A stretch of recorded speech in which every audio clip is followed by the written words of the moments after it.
Brought to you by Candid. Candid dusting powder, 4 skin problems का एक expert solution. Candid dusting powder, हटा खुजली, लगा कैंडिड। वक्फ amendment act जिसको लेकर देश के अलग अलग हिस्सों में प्रदर्शन हुए और कई सारी याचिकाएं हैं विपक्षी राजनीतिक दलों की तरफ से सुप्रीम कोर्ट में दायर की गई। और इस पूरे मामले को लेकर सुप्रीम कोर्ट में आज जब बहस हो रही थी तो एक कमेंट आता है। कमेंट ये कि अगर हिंदू ट्रस्ट में क्या आप किसी मुस्लिम को हिस्सा बनाना चाहेंगे। ये टिप्पणी क्यों की गई थी, सुप्रीम कोर्ट के अंदर क्या क्या हुआ, कुछ महत्वपूर्ण बातें हम आपके बीच अभी रख रहे हैं। और हमारे जो खास शो है द लल्लन टॉप शो, उसमें भी आपको ये पूरी तफसील से आपको जानने को मिलेगा। तो फिलहाल कुछ महत्वपूर्ण चीजें जान लेते हैं। नाबेद जी, तो आज यहाँ पर सुप्रीम कोर्ट में वक्फ संशोधन अधिनियम 2025 की जो कॉन्स्टिट्यूशनैलिटी रहती है, संवैधानिकता, उसको चुनौती वाली लगभग 70 याचिकाएं लिस्ट हुई थी सुप्रीम कोर्ट में। सुप्रीम कोर्ट का कोर्ट नंबर 1 जो सीजेआई की अध्यक्षता वाली बेंच रहती है, वहाँ पर ये सुनवाई हो रही थी और खचाखच न्यूज़ रूम, वहाँ का जो कोर्ट रूम है वो पूरा भरा हुआ था। और साथ में ये जो सीनियर एडवोकेट्स हैं, कपिल सिब्बल, अभिषेक मनु सिंघवी, राकेश द्विवेदी अगली लाइन पर मौजूद थे वो लोग, और भारत सरकार की तरफ से वहाँ पर सॉलिसिटर जनरल तुषार मेहता पक्ष रख रहे थे। तो ये वहाँ का पूरा मंजर था। और बार एंड बेंच की रिपोर्ट के हवाले से हमें कुछ चीज़ें मिली जो लाइव हियरिंग वहाँ पर चल रही थी, उसमें क्या क्या हुआ। अंत में मतलब बीच में एक ऐसा भी लम्हा आया था जब अदालत सोचने लगी थी कि इसमें कोई इंटरिम ऑर्डर दे दिया जाए, इंटरिम आदेश पास कर दिया जाए, लेकिन फिर बाद में आखिर में कोर्ट ने ये मन बनाया कि इसमें फिलहाल कोई इंटरिम ऑर्डर नहीं दिया जाएगा और गुरुवार को फिर से जो दलीलें हैं उसको कंटिन्यू किया जाएगा और उसके हिसाब से कोई भी फैसला आगे चलकर लिया जा सकता है। और अंत की मैं एक चीज़ आपको और बताऊं तो सीजेआई संजीव खन्ना ने पश्चिम बंगाल में वक्फ कानून को लेकर जो विरोध में हिंसा हुई है अभी हाल ही में, उसको लेकर चिंता जताई। उन्होंने कहा कि सबसे परेशान करने वाली बात यह है कि जब मामला कोर्ट में पेंडिंग है तो हिंसा क्यों होनी चाहिए, हिंसा नहीं होनी चाहिए। ये उनकी थी। अब चलते हैं वापस शुरुआत में और मैं बस आपको संक्षिप्त में बताते हुए कुछ चीज़ों को छूते हुए बस हम निकल जाएंगे, क्योंकि विस्तार से द लल्लन टॉप शो में हमारे दर्शकों को जानकारी मिल जाएगी। तो सबसे पहले जब सुनवाई की शुरुआत होती है तो सीजेआई ने यही कहा कि हमको 2 चीज़ों पर जवाब चाहिए। पहला तो ये कि क्या ये सुप्रीम कोर्ट को ये मामला सुनना चाहिए या इसे हाई कोर्ट को भेज देना चाहिए, क्योंकि हाई कोर्ट भी एक कॉन्स्टिट्यूशनल कोर्ट है। दूसरा सवाल ये रहता है कि याचिकाकर्ता किन बिंदुओं पर बहस करना चाहते हैं, है ना। दूसरा सवाल अगर आप देते हैं, अगर पहले सवाल का आप उत्तर सही तरह से दे पाते हैं तभी दूसरे सवाल का सही उत्तर तय होगा। ये होता है तो इसके बाद फिर सीनियर एडवोकेट कपिल सिब्बल अपनी दलीलें रखना शुरू करते हैं जो वक्फ अमेंडमेंट एक्ट के खिलाफ थी। तो वहां से शुरू होता है। वो सबसे पहले जो दलील है वो मैं आपको बता दूं कि ये चुनौती इस बात को लेकर है कि संसद ने एक धार्मिक आस्था के मूल हिस्से में हस्तक्षेप करने की कोशिश की, यानी उसमें इंटरवीन करने की कोशिश की है। मैं आर्टिकल 26 का हवाला देता हूं जो कॉन्स्टिट्यूशन का है। कानून के कई प्रावधान अनुच्छेद 26 का उल्लंघन करते हैं, ये उनकी दलील थी। इसके आगे फिर वो बात करते हैं कि ये सरकार कैसे तय करेगी कि मैं मुसलमान हूं या नहीं, ये अधिकार उन्हें कैसे मिल गया। ये जो जोन ऑफ कंटेंशंस हैं जो कई लोगों ने उठाए हैं वक्फ अमेंडमेंट एक्ट के आने, जब वो बिल था तब भी इस तरह की चीज़ें उठाई जाती थी। तो इन मुद्दों को उन्होंने फिर सुप्रीम कोर्ट में रखने का काम किया कि आप कैसे निर्धारित करेंगे मैं मुस्लिम हूँ। सीजेआई कहते हैं कि लेकिन हिंदू धर्म में भी ऐसा होता है, संसद ने मुस्लिमों के लिए भी कानून बनाया है और आर्टिकल 26 सभी धर्मों का पर समान रूप से लागू होता है। तो यहाँ पर वो सेक्युलरिज्म की भी बात करते हैं। हमारे भारत का जो सेक्युलरिज्म है वो नेगेटिव सेक्युलरिज्म नहीं, पॉजिटिव है, यानी उसमें धर्म उस निरपेक्षता उस तरह से नहीं है कि हम किसी भी धर्म के लिए कुछ नहीं करेंगे, वो ऐसी है कि हम सब धर्म के लिए सब कुछ करेंगे। तो उसी चीज़ का हवाला देते हुए सीजेआई कहते हैं कि हिंदू धर्म के लिए भी चीज़ें की जाती हैं, लॉज बनाए जाते हैं, इसी तरह से मुस्लिम्स के लिए कानून बनाया गया है पार्लियामेंट के द्वारा। तो फिर इसमें क्या है, तो सिब्बल कहते हैं कि पहले वक्फ में सिर्फ मुसलमान हुआ करते थे, लेकिन अब इसमें गैर मुस्लिम या हिंदू भी शामिल हो सकते हैं और ये सीधा सीधा धार्मिक अधिकारों का हनन है। ये उनकी दलील थी। तो इसके पे जस्टिस विश्वनाथन भी उसी बेंच में थे। तो वो कहते हैं कि आर्टिकल 26 धार्मिक प्रैक्टिस और प्रशासन को एक जैसा नहीं माना जा सकता। एक एसेंशियल रिलीजियस प्रैक्टिस भी एक चीज़ होती है जिस पर कई बार हम देखते हैं सुप्रीम कोर्ट और कॉन्स्टिट्यूशन कोर्ट जो भी रहती हैं वो इस पर फैसला देती हैं कि क्या ये ज़रूरी है या नहीं है। तो सीजेआई इस पर कहते हैं कि सिर्फ 2 एक्स ऑफिशियो सदस्य गैर मुस्लिम होंगे, यानी जो अपने ऑफिस के साथ साथ उस बोर्ड का हिस्सा बनेंगे या उस काउंसिल का हिस्सा बनेंगे। तो सिब्बल कहते नहीं, ऐसा नहीं है।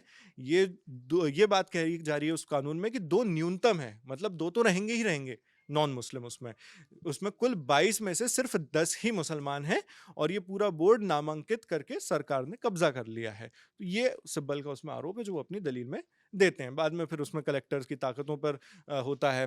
कहा जाता है कि मुतवल्ली को जेल भेजने जैसे प्रावधान इसमें दिए गए हैं, है ना? इसके बाद फिर राजीव धवन उसमें एंटर होते हैं दलील में। वो कहते हैं कि धर्म और दान इस्लाम का मूल हिस्सा है, जो एसेंशियल रिलीजियस प्रैक्टिस जिसकी बात होती है। पहले सीईओ भी मुसलमान होते थे, अब जो कानून है उसमें ज़रूरी नहीं है।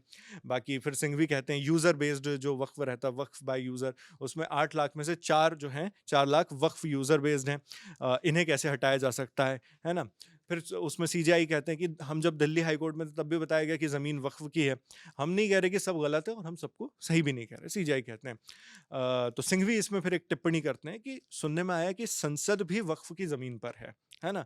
आप आधार ही हटा रहे हैं जो अयोध्या केस में इस्तेमाल हुआ था। तो ये वक्फ से जुड़े हुए जो कानून था, उससे कुछ प्रावधान जो जुड़े हुए थे, वो अयोध्या में भी जब जन्मभूमि वाला जजमेंट आया था उसमें भी कुछ चीज़ों का हवाला दिया गया था। तो उस और इशारा करते हुए फिर सिंघवी कहते हैं। इसके बाद फिर सरकार की बारी आती है, तो सॉलिसिटर जनरल तुषार मेहता कहते हैं कि ये विधेयक जो जिस वक्त वो बिल था, अब तो कानून हो गया है, ये विधेयक 38 बार जेपीसी में चर्चा के बाद आया है और 98.2 लाख मतलब 98.2 लाख मेमो देखे गए हैं इसमें। तो ये बताते हैं वो। उसके बाद तो सीजेआई कहती है कि क्या आप कह रहे हैं कि एससी के फैसले मतलब सुप्रीम कोर्ट के फैसले से तय हुए वक्फ अब शून्य हो जाएंगे, है ना? क्योंकि एक इसमें ये भी था ना कि अब आप ये जो नया कानून ला रहे हैं उसके बाद जो पुराना वाला भी है रेट्रोस्पेक्टिवली होगा या नहीं होगा। तो सीजेआई भी उसी चीज़ को लेकर कहते हैं कि पहले जो हम लोगों ने भी आदेश देकर जिन जमीनों को घोषित किया वक्फ का, आगे उन्हें डिनोटिफाई कर दिया। हाँ, तो वो तो नहीं होगा। उसमें सॉलिसिटर जनरल कहते हैं कि नहीं, ये सही नहीं है, ऐसा नहीं होगा। ये सिर्फ सक्षम प्रावधान है, कोई वक्फ चाहे तो ट्रस्ट बना सकता है। क्योंकि इसमें ये भी कहा गया ना कि ट्रस्ट बनाने की आज़ादी रहेगी। पहले सिर्फ वक्फ ही था जो था, ट्रस्ट नहीं बना सकते थे मुस्लिम, ऐसा सरकार की दलील रही है। तो उसी को हवाला देते हुए वो कहते हैं कि अब ट्रस्ट भी बना सकता है। एस जी मेहता और उसी को आगे बढ़ाते हुए वो सुप्रीम कोर्ट से कहते हैं कि बहुत सारे मुसलमान ऐसे हैं जो नहीं चाहते कि वो वक्फ एक्ट के तहत शासित हों या उससे मैनेज हों। अब वो चाहें तो एक ट्रस्ट भी बना सकते हैं अपना अलग। तो सीजीआई इसमें कहते हैं कि कुछ पॉजिटिव बातें भी हैं, लेकिन कुछ चिंताएं भी हैं, है ना? जरा सेक्शन 9 जो उसकी धारा 9 है उस पर नजर डालिए। तो उनके सामने ओपन रहती है जनरली, जब इस तरह की कोई भी बातचीत होती है तो सुप्रीम कोर्ट और वकीलों सबके सामने वो ओपन रहते हैं। तो supreme court solicitor general Mehta है वो कहते हैं कि कहा जा रहा है कि केंद्र सरकार अधिकार छीन रही है, लेकिन ऐसा तो 1995 में भी था जब वो जिसको बदला जा रहा है अब, और 2013 में भी केंद्रीय वक्फ काउंसिल बनाई गई थी। ये एक सलाह देने वाली बॉडी है जिसका काम सिर्फ ये देखना है कि बोर्ड कैसे काम करें। और सीजेआई फिर उसमें सीधा सीधा सवाल पूछते हैं तुषार मेहता से कि मेहता साहब, क्या आप ये कह रहे हैं कि अब मुसलमानों को भी हिंदू मंदिरों के ट्रस्ट बोर्ड में शामिल होने दिया जाएगा? जरा साफ साफ कहिए, जिससे आपने वीडियो की कमेंट शुरुआत का की मैं- थी जी। तो यहाँ पर वो कमेंट आता है, इस तरह से पूरा बिल्डअप होता है, और जिसके बाद फिर ये वाली सिचुएशन खड़ी होती है जहां पर वो पूछते हैं कि क्या अब मुसलमानों को भी हिंदू मंदिरों के ट्रस्ट में शामिल होने दिया जाएगा? तो इस वाली दलील पर हैरानी होती है लोगों को। फिर वो सीजीआई वक्फ बोर्ड की स्ट्रक्चर पर बात करते हैं। तो एक्ट के हिसाब से 8 सदस्य मुसलमान होंगे, 2 जज मुस्लिम ना भी हो, बाकी सभी गैर मुस्लिम, है ना? तो सॉलिसिटर जनरल यहाँ पर बेंच पर भी लेकर एक एग्जाम्पल के रूप में सवाल उठाते हैं कि अगर आप ऐसी बात कह रहे हैं तो फिर तो ये बेंच भी इस मामले की सुनवाई नहीं कर सकती, है ना? क्योंकि उनका कहना ये पड़ता है कि अब जब वक्फ पे बात हो रही है, अब जज में जो बेंच है बैठी है उसमें कोई जज मुस्लिम भी नहीं है, तो सॉलिसिटर जनरल उन्हीं से बेंच से कह देते हैं कि फिर तो ये बेंच भी सुनवाई नहीं कर सकती। तो सीजीआई खन्ना इस पे थोड़ा हैरान होते हैं, शॉकिंग लहजे में वो कहते हैं क्या? और जब हम इस कुर्सी पर बैठते हैं तो हमारा कोई धर्म नहीं होता, हमारे लिए दोनों पक्ष बराबर हैं, आप कैसे जजों से तुलना कर सकते हैं? फिर हिंदू धार्मिक ट्रस्टों के सलाहकार बोर्ड में भी गैर हिंदू क्यों नहीं होने चाहिए? तो ये बात फिर वहां तक पहुंच जाती है जब ये बहस होते रहती है। और इस चीज़ को लेकर जो कपिल सिब्बल ने वहाँ पर अपना सबमिशन दिया था कि 2 एक्स ऑफिशियो मेंबर रहेंगे जो गैर मुस्लिम रहेंगे, तो सीजीआई उससे क्लियर करते हैं सरकार से इस बारे में कि क्या आप कोर्ट में ये बयान देने को तैयार हैं कि 2 एक्स ऑफिशियो सदस्यों के अलावा ज़्यादा से ज़्यादा 2 ही गैर मुस्लिम होंगे इसमें? तो उसमें मेहता कहते हैं सॉलिसिटर जनरल कि मैं इसे हलफनामे में लिखकर दे सकता हूँ, एफिडेविट में लिखकर। तो जस्टिस विश्वनाथन कहते हैं कि देखिए, मस्जिदों में आना जाना एक ज़रूरी मसला है, इसलिए वहाँ ऐसे लोग चाहिए जो इन जगहों पर जा सकें। यानी कुल मिलाकर वो यही कहते हैं कि जो उस फेथ पे मतलब उस रिलीजन पर फेथ रखते हैं वही जा सकते हैं। एस जी मेहता कहते हैं कि वो काम तो चैरिटी कमिश्नर भी कर सकता है ना? तो जस्टिस कुमार कहते हैं आपने क्लॉज सी जो उसका होगा उसमें क्यों लिखा है कि सदस्य मुसलमान होने चाहिए, इसका मकसद क्या था? तो उसको क्लैरिफाई करते हुए कहते हैं कि जेपीसी पे जब बात हुई थी, इसमें जॉइंट पार्लियामेंट्री कमेटी जो होती है, संसदीय समिति, उसमें जब हुई थी तो उसमें हमने अपना जवाब दे दिया है इस बारे में।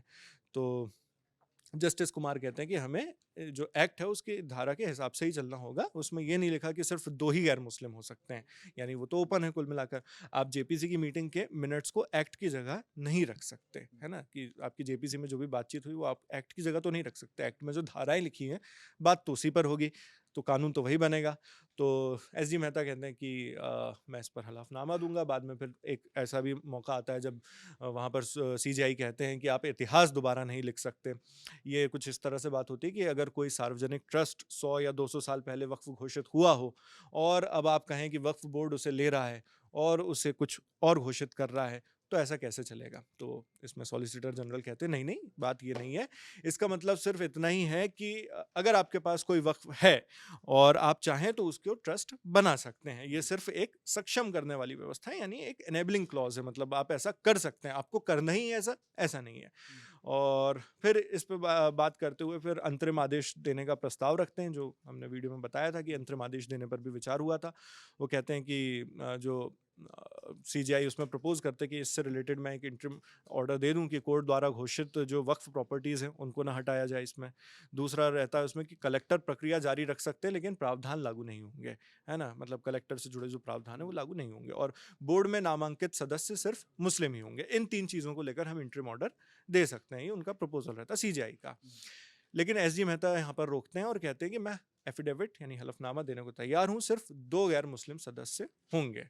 तो ये सब बात सुन के फिर सीजीआई अपना उसमें मन बदलते हैं इंटरिम ऑर्डर देने का, और फिर कहते हैं कि ठीक है, अभी फिलहाल कोई आदेश पारित नहीं करते हैं, इसकी जो सुनवाई है, आर्ग्यूमेंट्स है, वो गुरुवार को फिर से होंगी, जारी रहेंगी। और फिर उसके बाद जो मैंने आपको शुरुआत में बताया था कि हिंसा को लेकर उन्होंने नाराजगी जताई, चिंता जताई कि जो बंगाल में हुआ वो ठीक नहीं था। जी।